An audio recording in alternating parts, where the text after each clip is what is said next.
Hello बच्चे, आज आप सभी को अपना YouTube चैनल ज्ञान विज्ञान रिसर्च सेंटर में स्वागत है। आज हम लोग मैट्रिक बोर्ड परीक्षा 2023 में रसायन विज्ञान से पूछे जाने वाले महत्वपूर्ण वस्तुनिष्ठ प्रश्न लेकर आए हैं।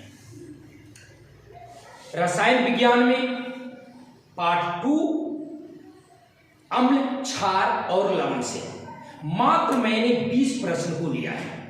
इससे कोई अलग से सवाल पूछने वाले नहीं है, इसलिए आप परीक्षा से पहले इसे जरूर से जरूर देख लें। तो देखिए, पहला सवाल है, कौन सा गैस चूने के पानी को दूधिया बना देता है? कौन सा ऐसा गैस है जिसको अगर चूने की पानी में डाला जाए, चूने की पानी से प्रवाहित किया जाए तो उसका रंग दूधिया हो जाता है? इसका सही जवाब है कार्बन डाइऑक्साइड। क्या है? Carbon dioxide.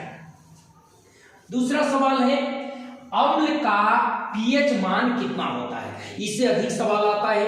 अगर अम्ल का पीएच मान कहे तो 7 से कम, उदासीन की बात करें तो बिल्कुल 7, अगर क्षार की बात करें तो 7 से अधिक। तो ये अम्ल की बात कर रहा है, याद कर लेंगे, ये बहुत इंपॉर्टेंट प्रश्न है। तो अम्ल का पीएच मान 7 से क्या होगा? कम होगा। अब देखिए, फॉर्मिक अम्ल का आईयूपीएसी नाम क्या है? फॉर्मिक अम्ल का आईयूपीएसी नाम होता है मेथेनोइक अम्ल। मेथेनोइक। अब ध्यान देंगे, जिप्सम का रासायनिक नाम क्या है? जिप्सम जो है वो कैल्शियम सल्फेट CaSO4 और 2H2O, ये इसका रासायनिक सूत्र है। अब देखिए, बेकिंग सोडा का रासायनिक सूत्र क्या है? बहुत इंपॉर्टेंट सवाल है। बेकिंग सोडा का रासायनिक सूत्र क्या है? तो sodium bicarbonate, sodium bicarbonate NaHCO3। चलिए, इमली में कौन सा अम्ल पाया जाता है? अम्ल से बहुत सारे सवाल आते हैं, इसे आप ध्यान से देखेंगे, याद कर लेंगे। इमली में जो अम्ल पाया जाता है वो टार्टरिक अम्ल है, टार्टरिक अम्ल। इसी प्रकार अगर दही से प्रश्न करता है कि दही में कौन सा अम्ल पाया जाता है, तो आप याद रखेंगे वो लैक्टिक अम्ल। लैक्टोबैसिलस सूक्ष्मजीव के कारण होता है लैक्टिक अम्ल। अगला सवाल देखिए, जो विलियन नीले लिटमस पत्र को लाल कर देता है, इससे भी इंपॉर्टेंट सवाल आते हैं। जो नीले लिटमस पत्र को लाल कर दे वह अम्ल होता है, अम्ल। इसी प्रकार से अगर जो लाल लिटमस पत्र को नीला कर दे वो क्षार होगा। इसमें सही जवाब क्या होंगे? अम्ल। अगला, चिट्ठी के डंक में कौन सा अम्ल पाया जाता है? चिट्ठी के डंक में फॉर्मिक अम्ल पाया जाता है, जो ऊपर में मिला था फॉर्मिक अम्ल, फॉर्मिक अम्ल। बहुत इंपॉर्टेंट क्वेश्चन है। अगला सवाल देखेंगे, सेब में कौन सा अम्ल पाया जाता है? तो सेब में जो अम्ल पाया जाता है वो है मैलिक अम्ल, मैलिक अम्ल। अगला सवाल है, ध्यान देंगे, एसिड शब्द की उत्पत्ति किस लैटिन शब्द से हुई है? एसिड जो है उसकी उत्पत्ति एसिडस से हुआ है, एसिडस। एसिडस लैटिन शब्द से ही एसिड शब्द की उत्पत्ति हुई है।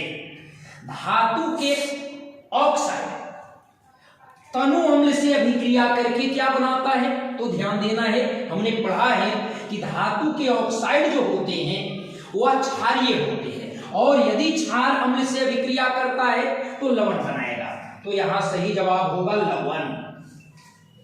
चलिए, अगला सवाल मिलेगा, धातु के कार्बोनेट तनु अम्ल से अभिक्रिया करके कौन सी गैस बनाता है? यदि धातु के कार्बोनेट अम्ल से अभिक्रिया कर ले तो वह कार्बन डाइऑक्साइड को बनाता है। कौन सी गैस बनेगा? Carbon dioxide.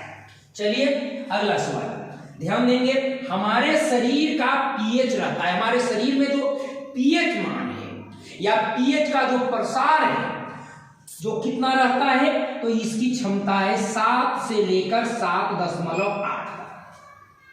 चलिए, विरंजक चूर्ण का अणुसूत्र क्या होता है? विरंजक चूर्ण जो है उसका अणुसूत्र होता है CaOClCl, या इसी को कह सकते हैं CaOCl2। यह है विरंजक चूर्ण का अणुसूत्र। अगला, धोने वाला सोडा का अणुसूत्र क्या है? धोने वाला जो सोडा होता है वह है धोन सोडा। ध्यान देंगे, सोडियम कार्बोनेट और 10H2। इसी प्रकार एक बेकिंग सोडा का मिला था, यहां मिला धोने वाला सोडा। धोने वाला सोडा का अणुसूत्र होगा Na2CO3 10H2O। बिल्कुल इंपॉर्टेंट प्रश्न है। अगला सवाल देखेंगे, किसी अम्लीय विलयन का हाइड्रोजन आयन कितना होता है? तो याद रखोगे 10⁻⁻7 से क्या हो जाएगा? कम होगा।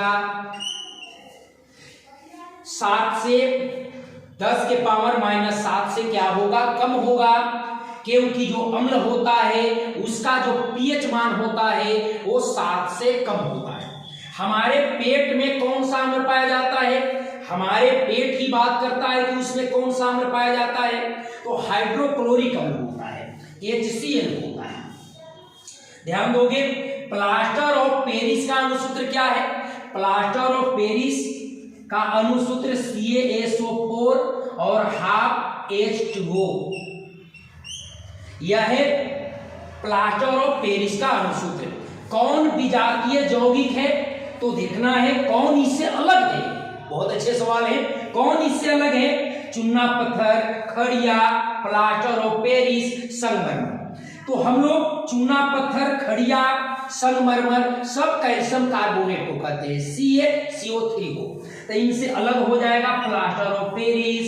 सही जवाब होगा प्लास्टर ऑफ पेरिस। अगला सवाल देखेंगे, जिंक तनु HCl से हाइड्रोक्लोरिक अम्ल से अभिक्रिया कर कौन सा गैस देता है? तो हमने पढ़ा है कि यदि कोई धातु अम्ल से अभिक्रिया करे तो हाइड्रोजन गैस देता है, इसलिए यहां सही जवाब होगा H2। क्या? Hydrogen gas. इस तरह से मात्र 20 वस्तुनिष्ठ प्रश्न को हमने अम्ल, क्षार और लवण पाठ से लिया है। आप इसे परीक्षा से पहले देखना ना भूलें। धन्यवाद।